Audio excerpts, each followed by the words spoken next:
Gary trabaja todos los días en la calle. Acá convierte bicicletas viejas o averiadas en un ingreso económico con el que mantiene a su familia. Esas bicicletas que ellos traían aquí, dañadas, repuestos, yo los cogía, los hacía reutilizable, armaba una bicicleta, la pintaba y de eso pues yo vivía, pagaba arriendo, es duro, pagar arriendo, mantener 6 hijos.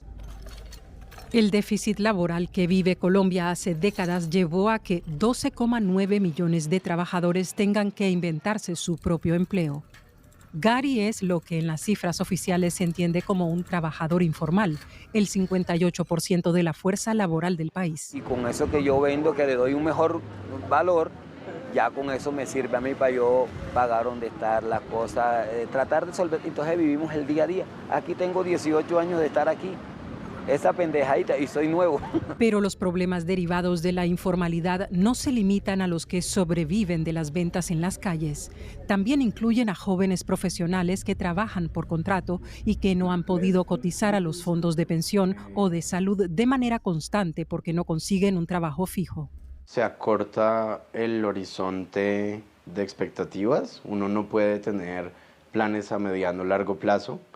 Incurrir en cualquier tipo de deuda es una suerte de ruleta rusa, y entonces la formación de un proyecto de vida en términos de construir una familia, de comprar una casa, de tener un poco más de estabilidad, se dificulta mucho.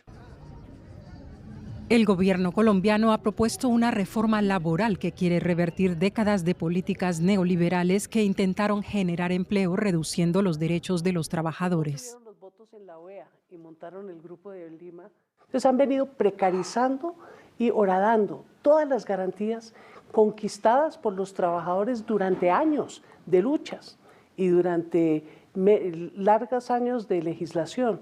Y lo que busca esta reforma laboral es restaurar los mínimos. Y no hay una sola norma que no esté dentro de los estándares o de la OIT o de la OCDE. La reforma incentiva la contratación a término indefinido o el pago de diferentes recargos como las horas extra, el trabajo nocturno o en domingo. Pero eso difícilmente afectará a quien trabaja fuera de la regulación.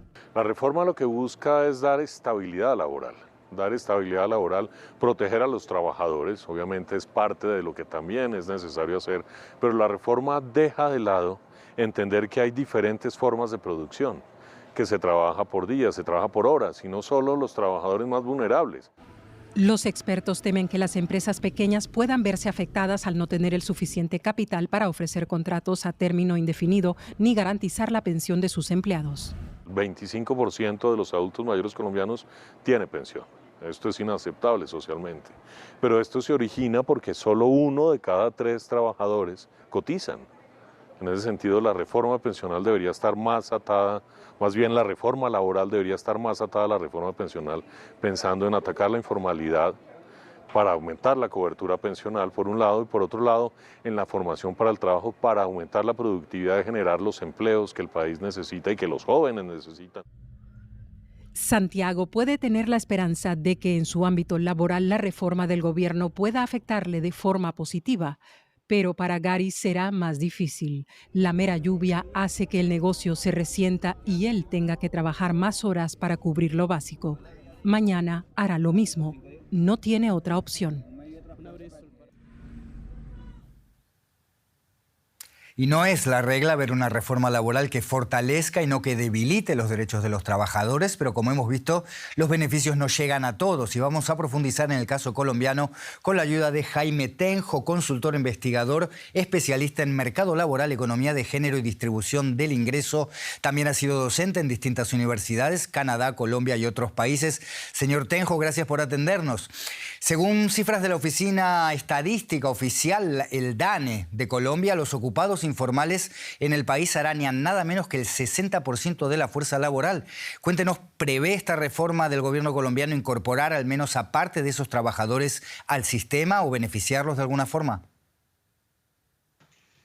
Pues la reforma plantea o dice que quiere formalizar muchos trabajadores, pero los quiere formalizar simplemente a través de medidas legales, obligándolos a hacer cotizaciones para seguridad social, pensiones y salud, por ejemplo. El problema es que una simple decisión legal no formaliza a los trabajadores, porque probablemente muchos de los trabajadores que son informales en este momento son trabajadores cuya productividad laboral es muy baja y no les va a permitir pagar el costo de las contribuciones al sistema de salud, al sistema pensional. Entonces simplemente va a haber una serie de regulaciones que no se van a cumplir, como sucede muchas veces aquí en el caso colombiano. Simplemente decretar la formalidad no es la forma de solucionar el problema. ¿No está previsto entonces ningún sistema de verificación o supervisión para que se apliquen estas medidas una vez que la reforma eventualmente entre en vigor? Sí, desde luego que sí. El Ministerio de Trabajo tiene un sistema de inspección y vigilancia bastante bien organizado. Pero el problema es que muchos trabajadores no generan los ingresos necesarios. Ustedes daban algunos ejemplos, por ejemplo, el de las bicicletas, que trabajan en la calle, a veces llueve, a veces no llueve, etc.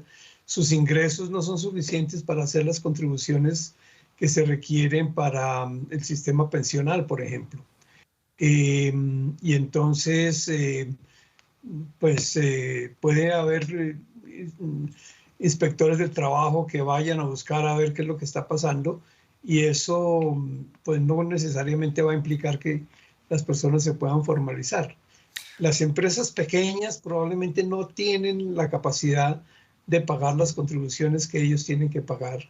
Y lo que puede suceder es que o desaparezcan esas empresas, se quiebren porque no pueden hacer las contribuciones necesarias, no pueden financiar la formalidad de los trabajadores, o simplemente desaparezcan o se escondan o alguna cosa de Queda esas. claro, señor Tenjo. Le hago una última pregunta antes de que nos quedemos sin tiempo sobre la posición del empresariado en Colombia, donde se ha expresado el temor de que aumentos de los costos laborales derivados de esta reforma y lo que se interpretaría como una mayor rigidez del mercado laboral terminen asfixiando a la iniciativa privada.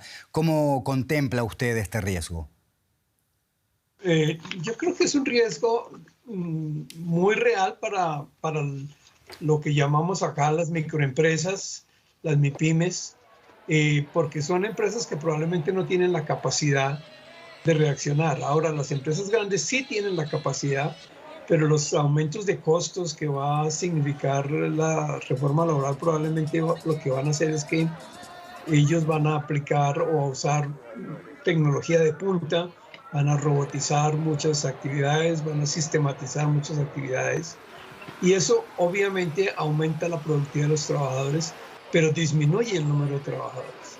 Ahora, se argumenta mucho que la nueva tecnología genera otros empleos, pero no es claro que esos empleos se van a generar en Colombia, dado que una gran parte de esa tecnología es importada.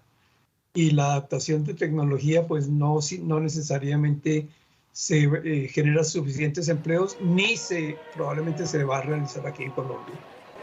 Señor Jaime Tenjo, experto en el mercado laboral desde Bogotá, muchas gracias por estas explicaciones. Hasta cualquier momento.